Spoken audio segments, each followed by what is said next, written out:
कुठला पक्ष जो राजीनामा मागत नाहीये, म्हणजे त्यांचा स्वतःचा पण पक्ष म्हणतोय राजीनामा द्या, आणि राजीनामा मी नैतिकतेवर मागतो.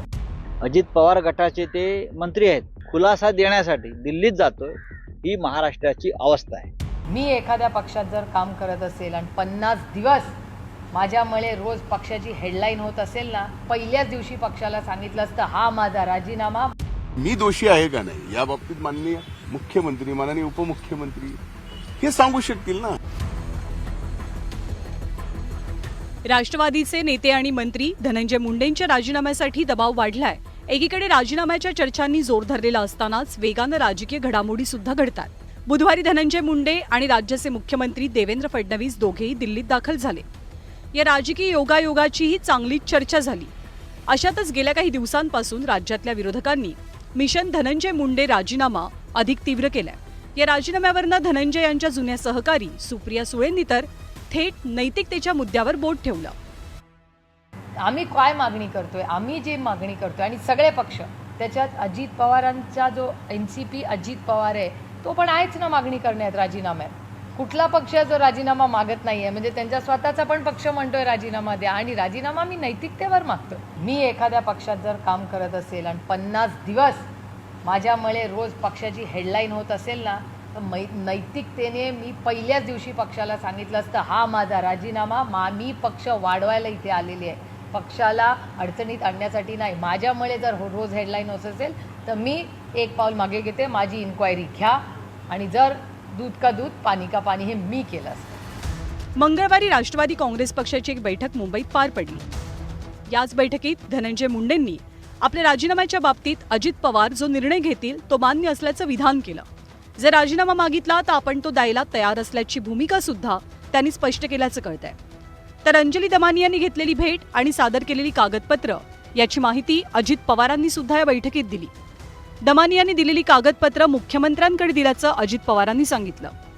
याच घडामोडींच्या पार्श्वभूमीवर दिल्लीतही धनंजय मुंडेंना राजीनाम्यासंदर्भातल्या प्रश्नांचा सामना करावा लागला, ज्यावर त्यांनी अशी काहीची भूमिका मांडली. धनंजय मुंडे या सर्व गोष्टीमध्ये माननीय मुख्यमंत्री महोदयांना, माननीय उपमुख्यमंत्री महोदयांना कुठं जर दोषी वाटत असतील तर त्यांनी राजीनामा मागावा, राजीनामा देणार. पण विषय फक्त हा काढून राजीनाम्याचा होत असेल तर या बाबतीमध्ये मी दोषी आहे का नाही या बाबतीत माननीय मुख्यमंत्री, माननीय उपमुख्यमंत्री हे सांगू शकतील ना. खरं तर धनंजय मुंडेंच्या राजीनाम्याचं प्रकरण आता भाजप पक्षश्रेष्ठींच्या दरबारी असल्याची राजकीय वर्तुळात चर्चा आहे. याच पार्श्वभूमीवर धनंजय मुंडे केंद्रीय गृहमंत्री अमित शहा आणि राष्ट्रवादीचे नेते प्रफुल्ल पटेलांनाही भेटणार का, याबद्दल राजकीय अंदाज बांधले जात आहेत. तर राष्ट्रवादीचे मंत्री दिल्ली समोर हतबल झाल्याची टीका विरोधकांकडनं करण्यात येते.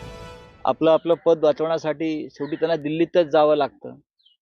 अजित पवार गटाचे ते मंत्री आहेत, पण खुलासा द्यायला कुठे जावं लागतंय तर दिल्लीमध्ये अमित शहाकडे.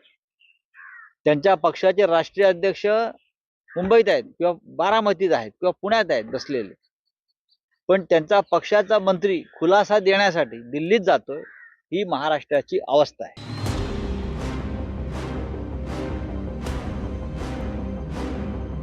मुंडेंच्या राजीनाम्याच्या मागणीचा दबाव वाढण्याआधी घडलेल्या भेटीगाठींची क्रोनॉलॉजी सुद्धा खूपच इंटरेस्टिंग आहे. सगळ्यात आधी अंजली दमानी या कराडची गुन्हेगारी कुंडली घेऊन मुख्यमंत्री देवेंद्र फडणवीसांना भेटल्या. सोमवारी अंजली दमानी यांनी उपमुख्यमंत्री अजित पवारांची भेट घेतली आणि कराड विरोधातले पुरावे दिले. तर पवार आणि दमानी यांच्या भेटीनंतर धनंजय मुंडेंनी अजितदादा आणि देवेंद्र फडणवीस दोघांची भेट घेतली आणि यानंतर त्यांनी दिलेली प्रतिक्रिया चांगलीच गाजली. ज्या वेळेस व्यक्तिगत तुमच्यावर कुठलेही खोटे आरोप होतात डायरेक्ट तुमच्यावर, आणि तुम्हाला जर लहान मुलं असेल आणि ती जर तिसरीला शाळेत जात असेल ना, तर त्या मुलीला तिच्या मित्र आणि मैत्रिणी काय म्हणत असतील याचा विचार करा. संतोष देशमुख हत्या प्रकरणी धनंजय मुंडेंच्या विरोधातही विरोधकांनी रान उठवलंय.